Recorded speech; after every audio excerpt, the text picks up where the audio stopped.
Kita lanjutkan lagi. Jadi di video ini kita akan mengubah cara melakukan cara membuat tagihan. Berarti saya masuk dulu ke tagihan controller milik milik operator. Oke,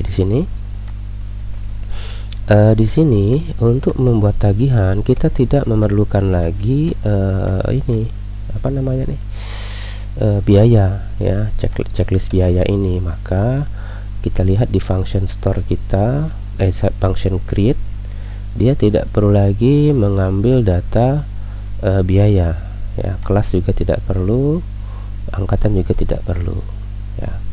Oke, ini saya komentari saja. Kemudian saya masuk ke tagihan form. Di tagihan form ini saya hapus. Nah, ini kita komentar, ini kita tidak pakai ini nih. Ini kita komen. Oke. Kemudian tagihan untuk angkatan nih juga sama. Kita komentari juga. Ini kita kasih komen. Tagihan untuk kelas juga kita kasih komen. Oke, coba kita refresh. Harusnya sekarang ini udah nih ya, tanggal tagihan. Kemudian dia cukup ini saja harusnya, tinggal nih MT nya tidak perlu. Oke, tanggal tagihan nih, tanggal jatuh tempo, tanggal jatuh tempo ini juga salah ya, tanggal ini bukan tanggal tagihan tempo, tanggal jatuh tempo. Oke, ini sudah selesai. Nah, berikutnya pada saat menyimpan, berarti kita lihat di tagihan store. Kita lihat dulu nih validasinya ya. Validasinya nih tidak perlu biaya ID, angkatan dan kelas tidak perlu. Oke, ini kita komentari. Kemudian nah ini perubahannya nanti di sini. Jadi biaya ini tidak lagi di query berdasarkan ID yang didapat, tapi biaya ini didapat dari relasi item siswa. Jadi kita mulai dari ini, tidak perlu juga sama. Ya, ini kita pertama kita ambil siswanya dulu ya. Ini kita hapus dulu nih. Tagihan itu dibuat untuk siswa yang aktif ya. Kalau siswanya non aktif, maka dia tidak kita buat tagihan atau invoice. Berarti di sini where status, sebentar, kita lihat bagaimana paket kemarin ya, Laravel spesi status model status nih. Kita lihat manualnya. Query-nya tuh pakai apa sih? Saya lupa kemarin. Kita udah tambahkan hash status, ini set status. Modelnya sudah, oh ya. You can get also model latest ya, pakai ini namanya latest status. Status 1, status 2. Retrieve model with given the latest state. Model current status. Oke, ini saya coba dulu nih. Saya coba pakai current status saja. Berarti siswa current status get. Statusnya di sini adalah aktif. Oh sorry, siswanya kita dapat dari app model siswa. Oke, ini saya DD dulu, saya mau mastiin benar atau tidak saya mendapatkan siswa yang statusnya aktif. Oke, kita coba buat tagihannya. Saya klik undefine key biaya ID, kita cek. Kita hapus. Oke, langsung saja kita refresh lagi. Kita lihat di sini item, saya dapat satu data karena kebetulan memang satu siswanya. Saya coba buat satu siswa lagi. Wati misalnya. Wati anaknya si Budiawan, NISN nya, kemudian si Wati ini kita simpan saja langsung datanya. Oke. Wati kan statusnya kan aktif ya dua-duanya. Saya coba refresh, harusnya data yang saya dapatkan 2. Oke, ini berarti udah benar. Saya coba nonaktifkan salah satu, misalnya si Wati saya nonaktifkan. Oke, sekarang dia nonaktif.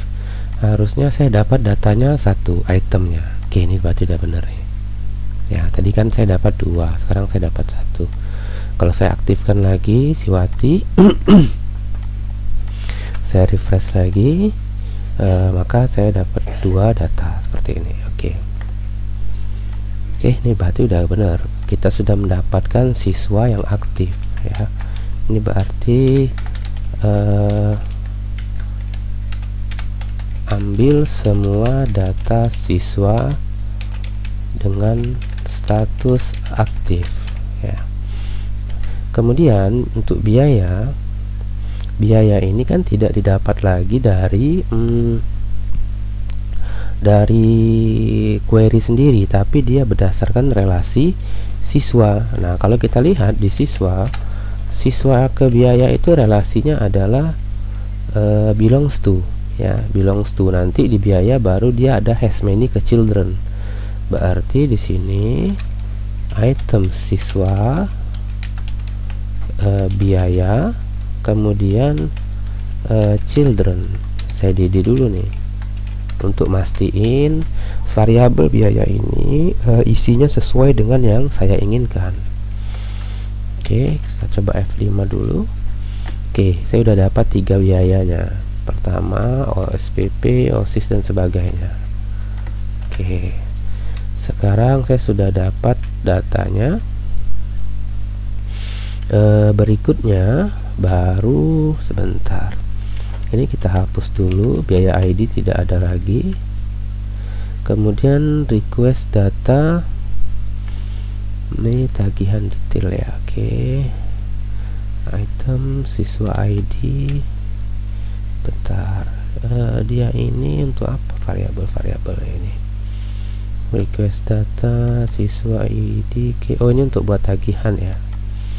Untuk buat tagihan itu berarti tidak ada lagi biaya. Oke, ini udah benar, ini sudah benar. Cek tagihan sudah benar. Kemudian nah ini dia melakukan perulangan item biaya. Saya DD nih item biaya, DD item biaya. Oke, biaya nih kayaknya biar lebih codingnya lebih benar tuh, lebih enak dibaca, kita taruhnya di sini nih. Di sini kayaknya. Nah, kemudian baru kita di query nih, biaya sama dengan item biaya children. Jadi ini data yang disiapkan untuk disimpan ke tagihan. Setelah tagihan disimpan, oh berarti ini bisa kita pindah ke sini. Oke, kita lihat nih. Jadi ini kita siapin data. Request data itu kita isi dengan siswa ID, request data kita isi dengan status, tanggal tagihan kita isi dengan tanggal tagihan, dan seterusnya. Ini untuk ngecek tagihannya sudah pernah dibuat atau belum berdasarkan siswa, tanggal, bulan dan tahun. Kemudian kita cek dulu, kalau tagihannya 0 berarti belum pernah dibuat, maka buat tagihan. Kemudian kita siapkan variabel biaya, kita lakukan perulangan. Oke, saya coba refresh dulu. Oke, sekarang kita lihat ini udah masuk, saya sudah dapat nama, ini udah benar, tidak ada yang perlu diubah lagi sampai sini harusnya. Nah, di sini kita akan tambahkan, kemarin tuh kita ada pakai yang namanya DB transaction ya, DB transaction. Jadi kalau ada error karena kita ada dua query nih. Pertama ada query untuk membuat tagihan ya, kemudian ada tagihan detail nih, biar jelas gini aja, tagihan Nah, jadi kita buat tagihan detail. Kalau pada saat buat tagihan detail error, misalnya tidak perlu disimpan seperti itu ya, maka kita bisa tambahkan di sini db transaction begin, kemudian nih Ctrl LTI, kemudian kapan dia commit itu di sini aja, di bawah sini, coba db commit. Oke, simpan, udah selesai. Oke, biaya dilakukan perulangan. Oke,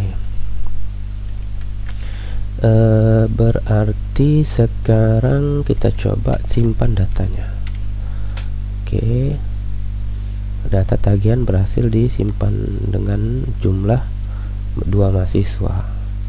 Kita cek nih di database kita, kayaknya lebih ya, karena kan tadi kita ada gunakan DD. Oke, kita lihat dia di tagihan detail jadi 3. Oke, ini sudah selesai.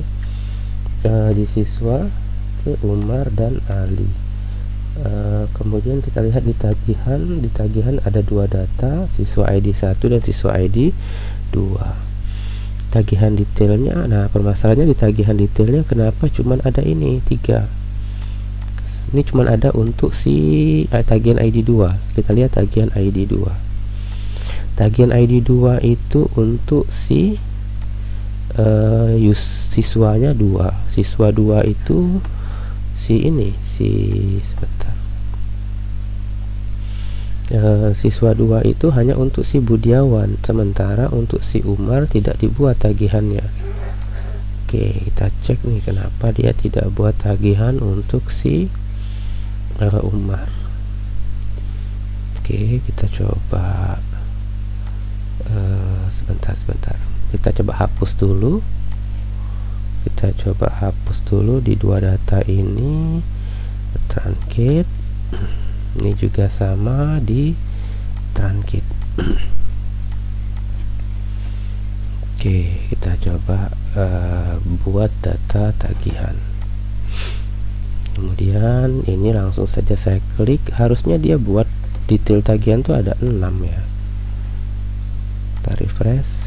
Ini ada 2 bener. Ini harusnya 6. Nah ya, ini baru benar ya. Mungkin tadi karena saya DD ya. Sebelumnya kita harus melakukan pengecekan terlebih dahulu apakah ada siswa yang tidak ada ID tagihannya ya, karena kan bakalan bikin error.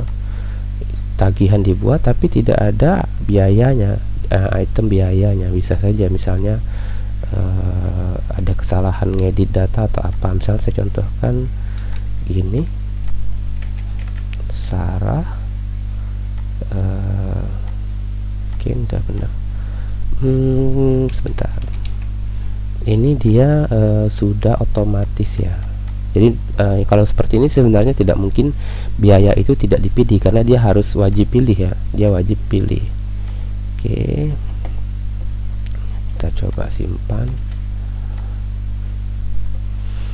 Oke, berarti tagihan untuk yang baru di input tadi belum muncul pastinya ya. Bagian untuk si Sarah ini belum muncul.